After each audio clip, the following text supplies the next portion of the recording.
Hey everybody, Happy New Year. It's January 1st, 2025.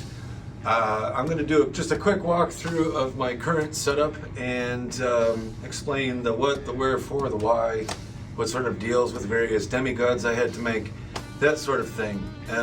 One thing I'm going to say is that my goal for 2025 is to maintain a consistent setup the entire time, because I know in 2024 it was all over the place. So I'll also try to maintain a consistent haircut the whole time too, but that's, between me and Mother Nature, I suppose. But I'm going to start off from this end and end on this end. So basically what I've got here is what I call my side kit. It's mostly just an acoustic kick, some acoustic snares, and then a bunch of pads, and this fellow right here. Now, I've got my 10x5 Yamaha maple snare right here. I've got my 13x7 Akira Jimbo beach snare, also by Yamaha. I have a 20x18 Ludwig birch kick from my other drum kit, the green one. And that's it for acoustic drums on this side of the kit. Now, for cymbals, I've picked basically just all my broken ones, because this is the side of the kit where I'll be playing like electronica stuff, and so having fucked up sounding cymbals is kind of like the whole thing. So I've got my 16-inch light hats over here because I broke them last year. This is a 20-inch K crash rag, it's also broken. This is a 12-inch dark splash K, which is not broken, but I almost never use the thing, so it's broken emotionally. This is a set of a 13-inch KZ hi-hats. The Z is still intact because I don't know how you'd even break a dyno beat hi-hat.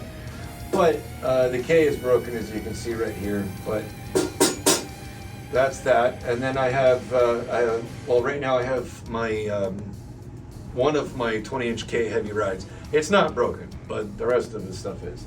This is an 18-inch K dark crash with a hole in it from when I lost my temper 30 years ago.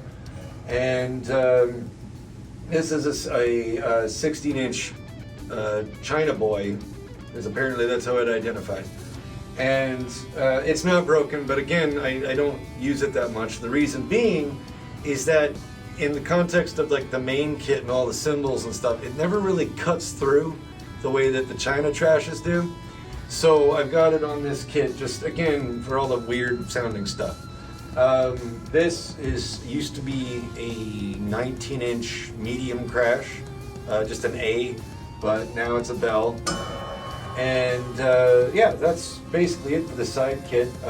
On the floor I've got a KT9 hi-hat pedal, which I can plug into there when I need to. And then the Simmons pads, which I got from a guy named Steve in Edmonton. And I've got like 6 more sitting over there, but they don't work, so my winter project is going to be figuring out how to repair them. But these ones work, and so basically this one would be like alternate snare sounds, whatever I gotta use. These would basically be toms or whatnot. I technically put whatever the heck I want there, but that's what I would use them for. The SPDSX can only run 5 external pads, sorry, 5. They can only run 4 external pads at a time. So if I'm going to use all of this, I've got to incorporate the TM2 and then run cables across. And you'll see, like, as the year goes on, there are some covers where I use just this kit. There are some covers where I use both. So I have to be judicious in terms of what pads I'm using, because I can only run 8 at a time, and right now I have 14 options. So I do have something on the way that will allow me to plug everything into one spot, but I haven't got it sorted out yet. So when I get there, I'll do another walkthrough maybe, but that'll probably be 2026 when you see that. So that's the side kit basically, is just, all the weird stuff plus the snares that I love. And then moving on to the main kit, which technically starts right here. It's kind of like, this is Europe and then Asia starts here. This is like the Ural Mountains basically. So this is my 20x3 DW maple pancake drum, maple pancakes. Is there anything more Canadian sounding? Anyway, there's a couple more Simmons pads here. Again, I run these out of the SPDSX. I usually have these on all the time. because like anytime that I need to use a funky sound with my left hand, it's there. I've got a KT10 down there, which if I stand up, you can maybe see. And so the default setup for the SPDSX is those two pads, the KT10, and then this guy. And then if I need to change it up, I change it up.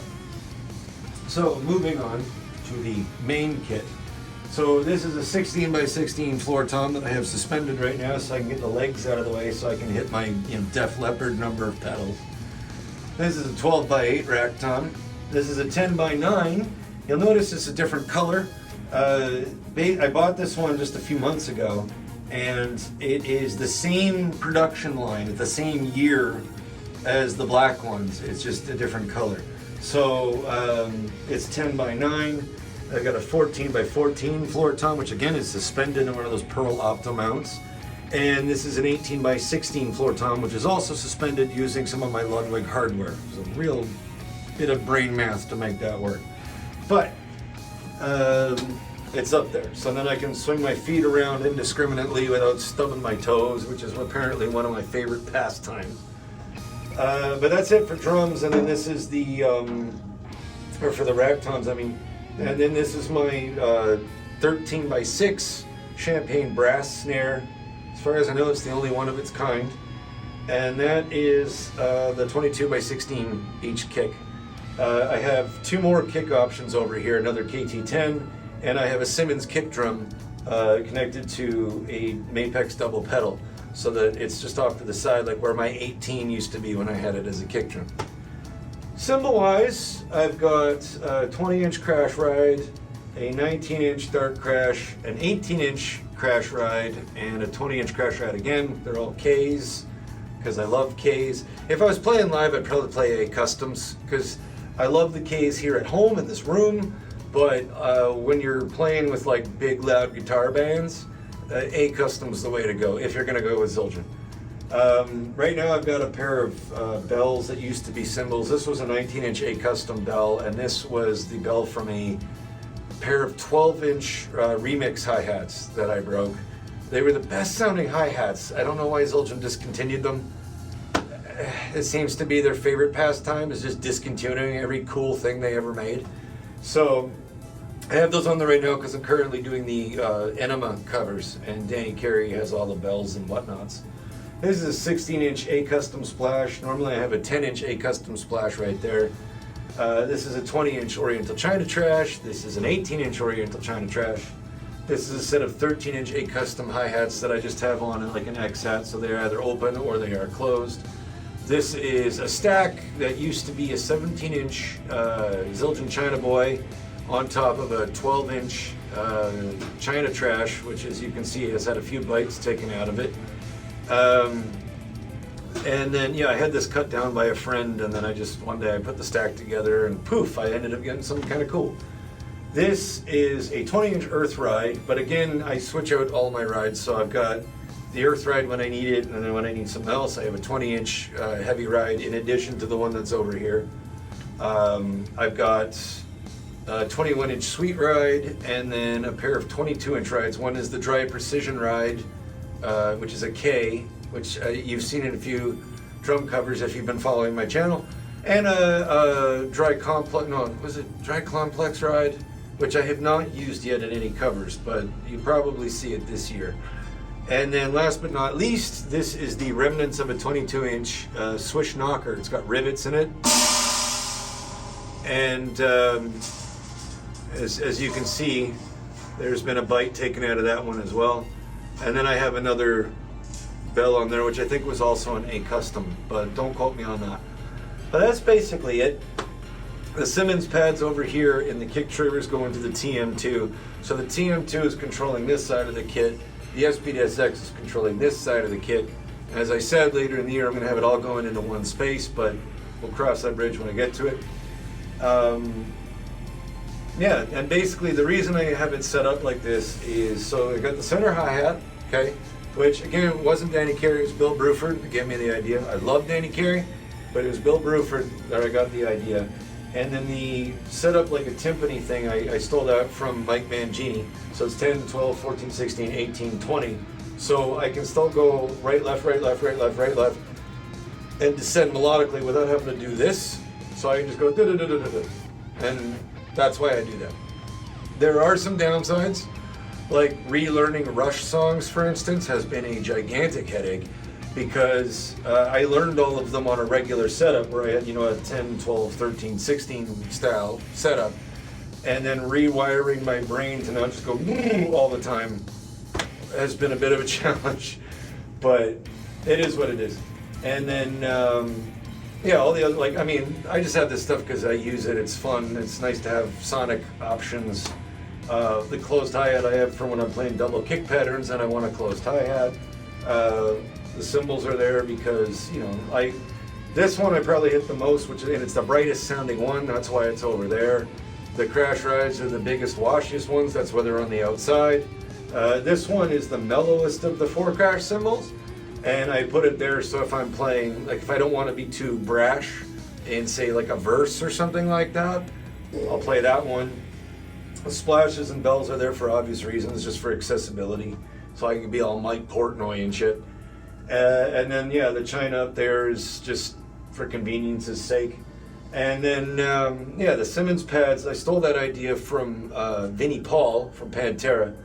And because he used to have several during the Vulgar Display of Power era and the Cowboys from Hell era, he had, I think, 5 or 6 Simmons pads on his kit. Like he had one tucked in between the rack tom and his floor tom under the ride cymbal, and then he had 2 more back here, which I think he got rid of by Far Beyond Driven, and then he had a couple more over here. And so I sort of took that idea and ran with it. Now, that's basically it. That's what you're going to see in 2025.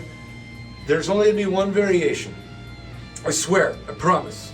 I swear, okay.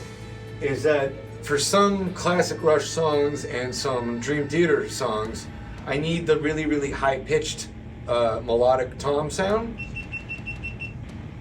That's my foot camera turning off. And so I bought some rototoms, which you can't see because they're back there in the dark. But I'll be swapping out these 2 Simmons pads for a 6, 8, and 10 set of rototoms for those covers. So, but other than that, all the rest of it's going to be the same, and that will be the only change. And then it'll be primarily the Simmons pads, though, because I use them way more than I'm going to be using the rototoms. But that is basically it. The format for my channel is going to continue. Mondays will be mandatory CanCon, which stands for Canadian Content, which is based on a law we have here in the wonderfully free country of Canada, where if you have to have a minimum of 30% Canadian content for every hour of broadcasted music or television or whatever. I don't actually mind. There's a lot of great Canadian music. I just think that making it a law is kind of, Wednesdays is whatever the hell I want. And then Fridays is where I go through a full album, 1 song per week. Just basically because I want to do a deep dive just for my own sake to see if I can play it or to explore the hybrid drumming with the electronics and the acoustics.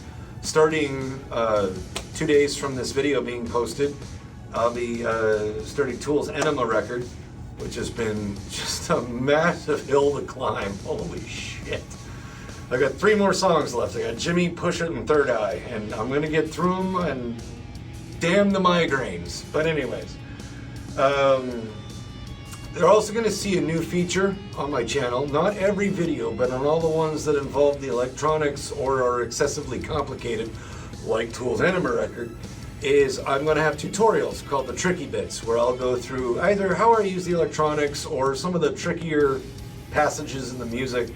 For instance, just about every song on that Tool record will have one. Some of the songs will not have it. I'll just say drum cover. If it says drum cover plus tutorial in the title, there will be a Tricky Bits section after the song. I've cut out all the intros, by the way. Too many people bitched about it. I guess I'm not allowed to have fun writing my little quips. But it'll just go straight into the song, and then at the end I can be a sarcastic, miserable piece of crap. So any song that doesn't have a Tricky Bits section, I mean, if you have questions, I'll happily answer them. But I don't really see the need for some tutorials for some of these because they're pretty straightforward. And if you can't figure it out by listening to it, I don't know, take up the harmonica or something. But yeah, that's basically it. Other than that, the channel's going to keep going because I literally have nothing else to do with my life. And yeah, that's it. As of today, I have 1,177 subscribers, which is awesome. I really appreciate it. And you know, I hopefully will keep growing like that. I hope you guys are enjoying it. I hope you get something out of it. I hope that you can at least learn something, either what to do or more importantly, what not to do. And again, if you have any questions, I'm always up for bantering sarcastically. So you can either just leave a comment in the video or in the comment section of the video, or you can email me directly. My email's in the About section. If you try to phone me though, I'm just going to hang up on you because everyone phones me when I'm driving. I don't know why that happened. It's always interrupting my music, and I'm just like, go to hell. But anyway, that's pretty much it. For my own self, I've got a couple of albums coming out this year, which I'll be recording in February. So wish me luck. And I have albums already out. If you want to check them out, they're on my Bandcamp. I've posted all of them on YouTube in the full albums section. The most recent one is called 2005. It's excerpts from the Transformers the movie soundtrack by Vince DiCola. I'm super proud of how it turned out, so definitely go give it a watch. I'll probably do some more updated drum covers of it in the coming year. I don't know.